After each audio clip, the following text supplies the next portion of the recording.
C'était même pas marché, c'était... Ils les ont piétinés, rien là. Carrément, j'ai tapé le micro.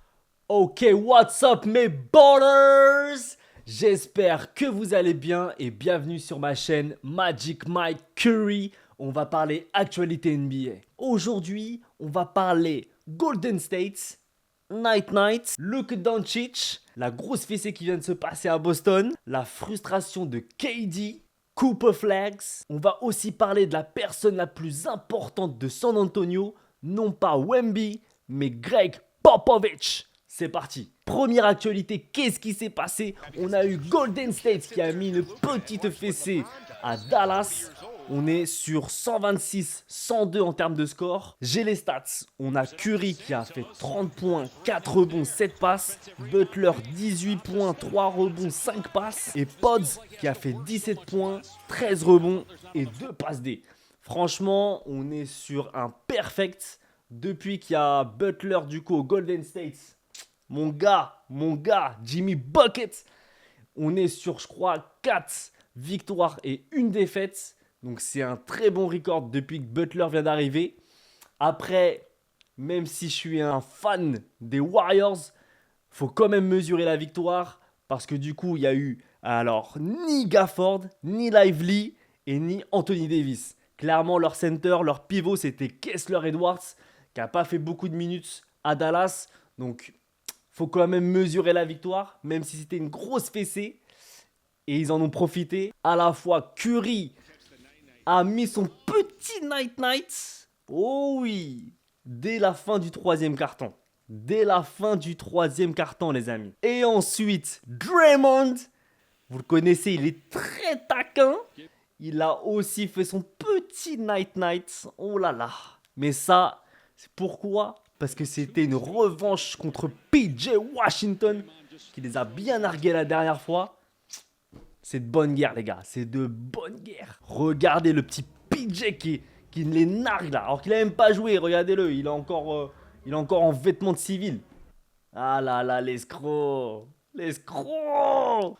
Autre actualité aussi, on a Luka Doncic qui revient en forme. Enfin, je crois que les 2 derniers matchs n'ont pas été fous. C'est du rodage. Ça faisait longtemps qu'il n'avait pas joué en plus, donc c'est normal. Là, il fait enfin un match à sa hauteur, j'ai envie de dire.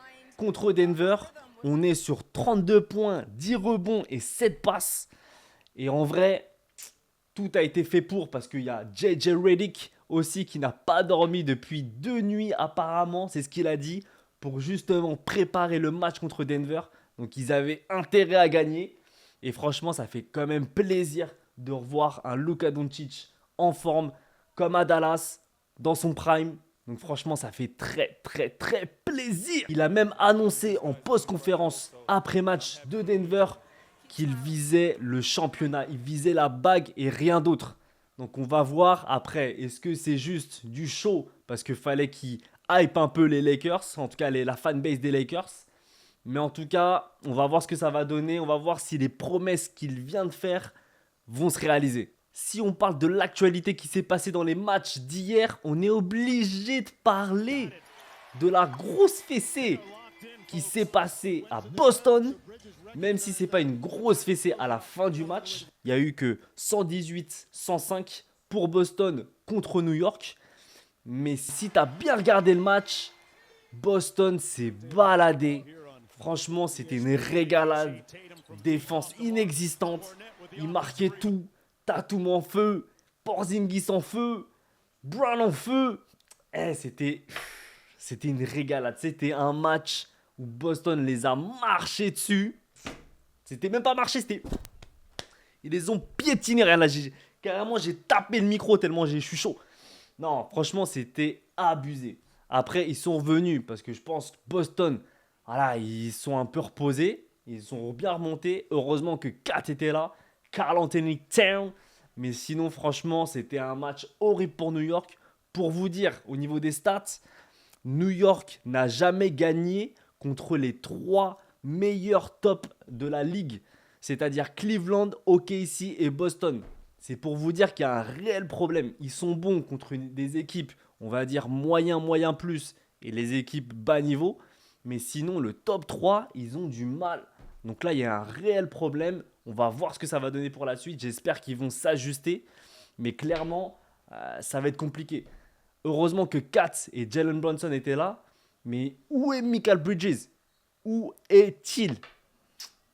On le voit pas, les gars. On le voit pas. Qu'est-ce qui s'est passé d'autre aussi dans la nuit d'hier soir? On apprend aussi que KD vient de s'embrouiller avec Chris Paul. Je pense que clairement, c'est une grosse frustration qui se passe en ce moment à Phoenix et surtout pour Kevin Durant, où ils sont sur vraiment un mauvais mood.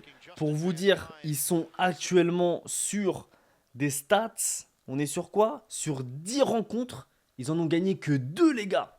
C'est chaotique. Même avec une équipe KD, on a KD, Booker et Bradley Beal. Après, le reste, c'est nul, c'est inexistant.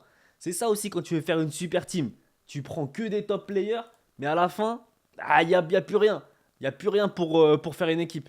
Et je pense que ça, c'est un réel problème.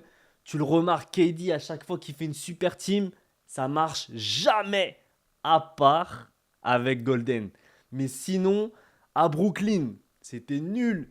À Phoenix, chaotique.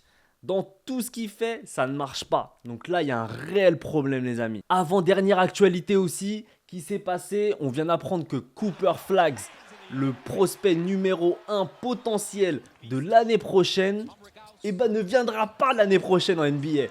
Et oui, il vient d'annoncer qu'il va encore rester une année en NCAA. Donc vraiment désolé pour les équipes qui ont bien tanké cette année. Mais en tout cas, ils vont pas avoir Cooper Flag. Désolé les amis. Et la dernière actualité que j'ai à vous annoncer, c'est que Greg Popovich, l'entraîneur des Spurs, ne finira pas la saison pour des problèmes de santé. Apparemment, c'est dû plutôt à son âge.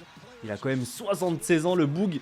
Donc il y a un moment, il faut un peu se reposer et écouter un peu son corps. Donc malheureusement, il ne finira pas la saison et on ne sait pas s'il va revenir un jour l'année prochaine. Voilà, c'est la fin de l'actualité NBA d'aujourd'hui. Si vous vous êtes régalé, n'hésitez pas à mettre un max de pouces bleus, à commenter aussi également et à vous abonner. Je sors des vidéos tous les 2 jours sur l'actualité NBA. Je vous dis à très bientôt.